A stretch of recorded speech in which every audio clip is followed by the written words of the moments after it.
It was late, maybe 11:30 p.m., and I was walking home from my friend's house. We had been studying for midterms and lost track of time. I only lived a few blocks away, in a quiet suburban neighborhood, so I figured I'd be fine walking alone at night. I had done it plenty of times before without any issues. The street was empty and the houses were dark, most people already asleep at this hour. The only sound was the soft padding of my sneakers on the sidewalk. A streetlight flickered up ahead, casting an eerie orange glow. I quickened my pace a little, eager to get home. As I passed under the flickering light, I heard the low rumble of an engine behind me. I glanced back to see a dark car, maybe an old Camry, slowly rolling along the street. It was moving at a crawl, like the driver was looking for something, or someone. I felt a prickle of unease on the back of my neck. I told myself not to be paranoid. It was probably just someone coming home late, like me. But then the car stopped right beside me. The passenger window rolled down with an electric whir. "Hey there," a man's voice called out. It was deep with a slight rasp. "Need a ride?" I shook my head, not looking directly at him. "No thanks, I'm good. I live right up the street."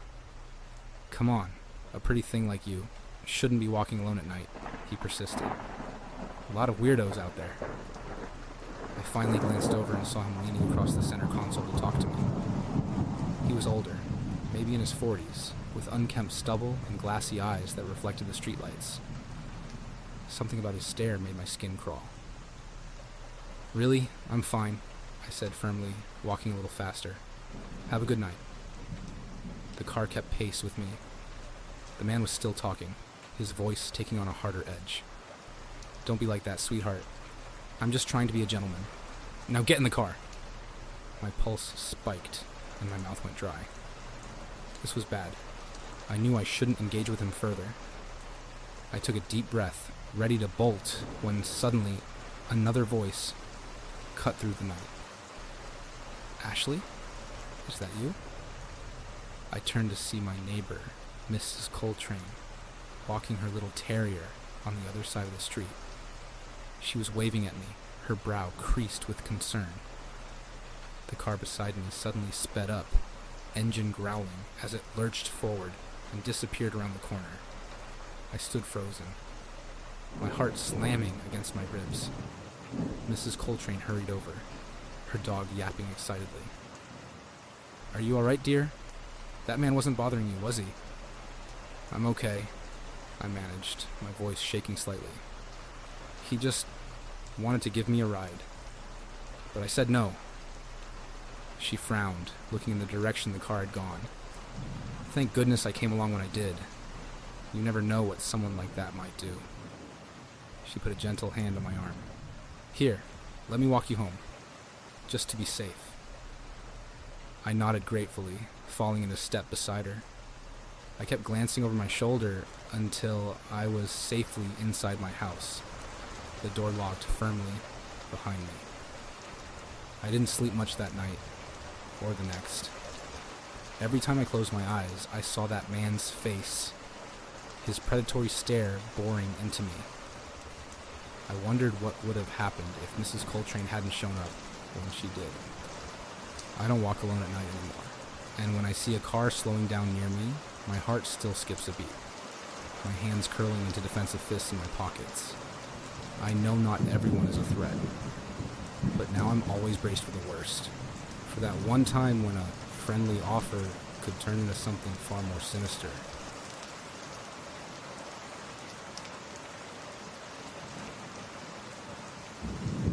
It was a typical Wednesday evening, and I was walking home from work, just like I do every day. I live in a quiet suburb with tree-lined streets and well-manicured lawns. It's the kind of neighborhood where nothing bad ever seems to happen. As I turned onto my street, I noticed a strange car parked at the end of the block. It was an old, beat-up sedan that I'd never seen before. The windows were tinted dark, and I couldn't see inside. Something about it made me uneasy, but I shrugged it off and kept walking. I was about halfway down the block when I heard the car door open behind me. Footsteps, slow and heavy, began to follow me. I glanced over my shoulder and saw a man, tall and broad-shouldered, walking about 20 feet behind me. He was wearing a dark hoodie with the hood pulled up, obscuring his face. My heart started to race. I quickened my pace, trying to act casual, but the footsteps behind me sped up too. I reached into my pocket for my phone, but then remembered I had let the battery die at work. Stupid mistake. I was getting close to my house now, just a few more yards, but then I heard the footsteps break into a run. Panic rising in my throat, I sprinted for my front door, fumbling for my keys. I could hear him right behind me, getting closer. Just as I reached the door, a hand grabbed my shoulder and spun me around. I opened my mouth to scream, but another hand clamped over it, muffling the sound. I found myself staring into the shadowed face of the man in the hoodie. "Don't scream," he said, his voice low and rough. "I'm not going to hurt you." I stared at him wide-eyed, my heart slamming against my ribs. He slowly took his hand from my mouth. "I'm sorry for scaring you," he said, "but I needed to warn you. I've been watching your house. There's someone else who's been watching too. A man. He's been taking pictures and following you to work." A chill ran down my spine. "What? Who? Why are you telling me this?" The man glanced around nervously. "I can't say much more. Just be careful. Lock your doors, get a security system, and whatever you do, don't go out alone at night." With that, he released me and backed away, melting into the shadows between the houses. I stood there shaking, my keys still clutched in my hand. I didn't sleep at all that night. I kept watching the windows, imagining dark figures lurking outside. The next morning I called in sick to work and had a top-of-the-line security system installed. But I couldn't shake the feeling of being watched. Every time I stepped outside, I felt eyes on me. I started seeing that old sedan everywhere I went, parked across from my work, idling at the end of my street. Was it the man who had warned me, still keeping an eye on things? Or was it my mysterious stalker? I thought about going to the police, but what would I even say? I had no proof, no details, just a creeping sense of dread that wouldn't leave me alone. It's been a week now, since that night. The sedan is parked outside again as I'm writing this. I've barely left my house. I don't know what to do. I'm starting to wonder if I'm losing my mind. But one thing I do know, something is very wrong in this quiet little suburb, and I'm afraid to find out what it is.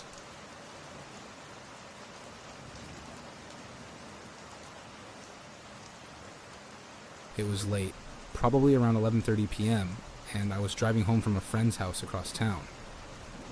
I don't usually stay out that late, but we'd gotten caught up talking and lost track of time. The streets were empty, which wasn't unusual for a Tuesday night in our quiet suburb. As I turned onto my street, I noticed a car parked on the side of the road with its lights off. It was an old sedan, maybe from the 90s, and it looked out of place in this neighborhood of newer SUVs and minivans. I didn't think much of it at first, probably just someone visiting one of the neighbors. I pulled into my driveway and turned off the engine. As I gathered my things from the passenger seat, I glanced back at the parked car. That's when I saw the figure standing next to it, leaning against the driver's side door. He was wearing a dark hoodie with the hood pulled up, and I couldn't make out his face. A chill ran down my spine. Something about his posture, the way he was just standing there motionless, made me uneasy. I quickly got out of my car and hurried to the front door, fumbling with my keys. I could feel his eyes on me as I unlocked the door and stepped inside. I locked the door behind me and peeked out the window. The figure was gone. The car was still there, though, sitting dark and silent on the street. I tried to shake off the weird feeling and went about my evening routine. Around 1 a.m., I was in bed reading when I heard a noise outside. It sounded like footsteps on the gravel path leading to my backyard. I froze, listening hard. The footsteps stopped right outside my bedroom window. I held my breath, heart pounding. Slowly, I got out of bed and crept to the window. I pulled back the curtain just an inch, peering out into the darkness. At first I didn't see anything, but then I noticed a shadow near the gate. Someone was standing there perfectly still, facing the house. I jumped back from the window, letting the curtain fall closed. My mind raced. It had to be the same guy from the car, but what was he doing in my backyard, in the middle of the night? I grabbed my phone from the nightstand, ready to dial 911. The minutes ticked by in tense silence. I strained to hear any sound from outside, but there was nothing. After what felt like an eternity, I dared another look out the window. The backyard was empty. No sign of the shadowy figure. I didn't sleep much that night. Every creak of the house cycled, every rustle of leaves in the breeze sent my heart racing again. I kept checking the windows, but I didn't see the man again. The next morning, groggy and on edge, I went out to get the newspaper from the driveway. As I bent down to pick it up, I noticed something tucked under the plastic bag. A piece of paper, folded in half. With shaking hands, I opened it. Scrawled in messy handwriting were the words, "I'm watching you." Below that was a crude sketch of my house, with an X marked over my bedroom window. I looked up and down the street, but it was quiet. The car from last night was gone. I stood there frozen, the note clenched in my hand. A sense of dread settling over me like a cold fog.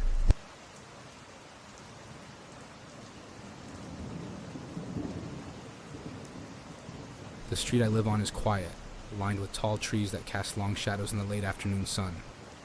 It's the kind of place where everyone knows each other, where kids ride their bikes and play in the cul-de-sac until the streetlights flicker on. But lately, something's felt off. It started with small things. A strange car parked at the end of the block, a figure standing motionless under the street lamp late at night. I brushed it off at first, telling myself I was just being paranoid. One evening I was walking my dog along our usual route. The sun had just dipped below the horizon, painting the sky in shades of orange and pink. As we turned the corner onto our street, I noticed a man walking on the opposite sidewalk. He was wearing a dark hoodie, hands shoved in his pockets, head down. Something about the way he moved made me uneasy. I quickened my pace, eager to get inside. Just as I reached my front door, I heard footsteps behind me. Close. Too close. I spun around, heart pounding, expecting to see the hooded man. But the street was empty. My dog whined, tugging at her leash. I fumbled with my keys, finally getting the door open and slamming it shut behind us. Over the next few days, I started noticing more strange occurrences. A shadow passing by my bedroom window late at night. The sound of footsteps on the gravel path beside my house. One morning, I found my trash cans knocked over, contents strewn across the lawn. I tried to rationalize it, probably just some teenagers pulling a prank or a raccoon looking for a meal. But the unease continued to grow. It all came to a head one night when I was home alone. My husband was out of town for work, and the house felt too quiet, too empty. I was in the kitchen, washing dishes, when I heard a noise from the backyard. A rustling like someone walking through the fallen leaves. I froze, straining to listen. Then, a thud against the back door. My heart leapt into my throat. I grabbed my phone with shaking hands, dialing 911. As I waited for the operator to answer, I heard the sound of glass shattering. A window. Someone was breaking in. I dropped the phone, racing to the front door. I yanked it open, stumbling outside into the dark street. "Help!" I screamed, my voice echoing off the houses. "Someone, please help me!" But the street was deserted. No lights in the windows, no cars passing by. I ran to my neighbor's house, pounding on their door. No answer. I tried the next house, and the next. Nothing. It was like the entire neighborhood had been abandoned. Behind me, I heard the crunch of footsteps on the pavement. Slow, deliberate. I turned, my breath catching in my throat. There, at the end of the street, stood the hooded man. He was facing me, his features obscured by the shadows. In his hand, something glinted in the moonlight. A knife. I ran, my bare feet slapping against the asphalt. I didn't know where I was going, just that I needed to get away. The footsteps grew louder, closer. I risked a glance over my shoulder and saw him gaining on me, his stride unnaturally long. I opened my mouth to scream, but no sound came out. Suddenly I tripped, my ankle twisting painfully. I hit the ground hard, the air knocked from my lungs. I scrambled to get up, but it was too late. The hooded man loomed over me, the knife raised. I squeezed my eyes shut, bracing myself for the pain. But it never came. I opened my eyes, blinking in confusion. The street was empty. No hooded man, no knife. Just the quiet hum of the streetlights and the distant sound of a dog barking. I pushed myself to my feet, wincing at the pain in my ankle. Had it all been in my head? A vivid, terrifying nightmare? I limped back to my house, the adrenaline slowly fading. But as I reached my front door, I noticed something that made my blood run cold. There, etched into the wood, were 3 words. I'm still here.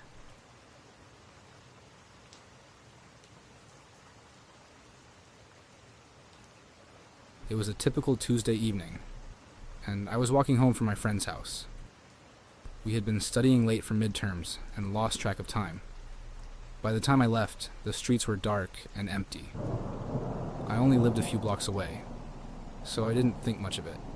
I popped in my earbuds and started walking at a brisk pace, eager to get home. About halfway there, I noticed a man walking on the other side of the street. He seemed to be keeping pace with me, which struck me as odd since I was walking quite quickly. I glanced over at him discreetly, trying not to stare. He was wearing a dark hoodie with the hood pulled up, obscuring his face.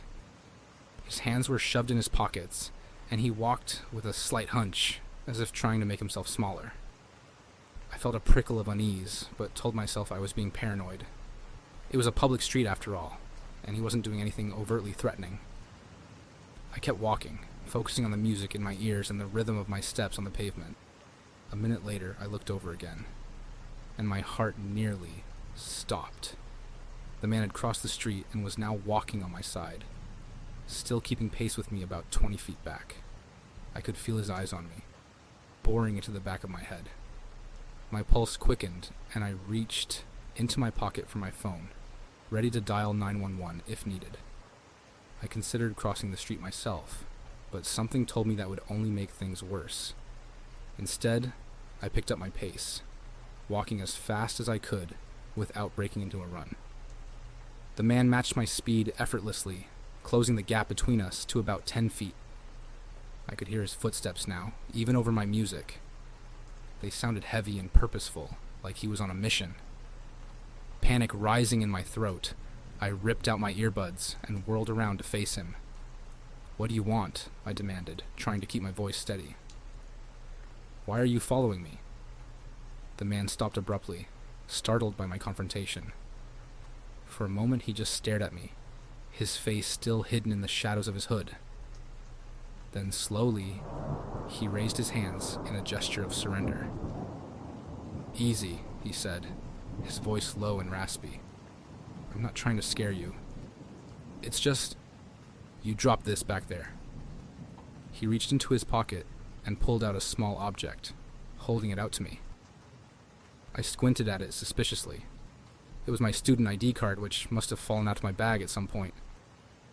I patted my pockets, and sure enough, it was missing. Relief crashed over me like a wave, followed immediately by embarrassment. I had completely overreacted. The guy was just trying to return my lost ID. "Oh God, I'm so sorry," I stammered, reaching out to take the card from him. I shouldn't have assumed." The man waved off my apology. "No worries, I get it. A strange guy following you at night? I'd be freaked out too. I should have just called out to you instead of being all creepy about it. I let out a shaky laugh, my heart still pounding. Thanks for returning this. I really appreciate it. No problem. Get home safe, okay? With that, the man turned and walked off into the night, leaving me feeling foolish, yet relieved.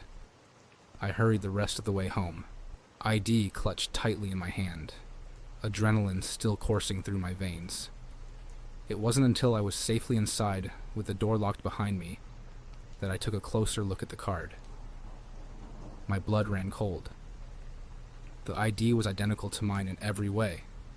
Same name, same photo, same barcode on the back, except for one detail. The expiration date was listed as 6 months from today's date, but that was impossible. My ID didn't expire for another 3 years. I flipped it over, examining it closer, and noticed one more thing. Scrawled on the back in unfamiliar handwriting were the words, "See you soon."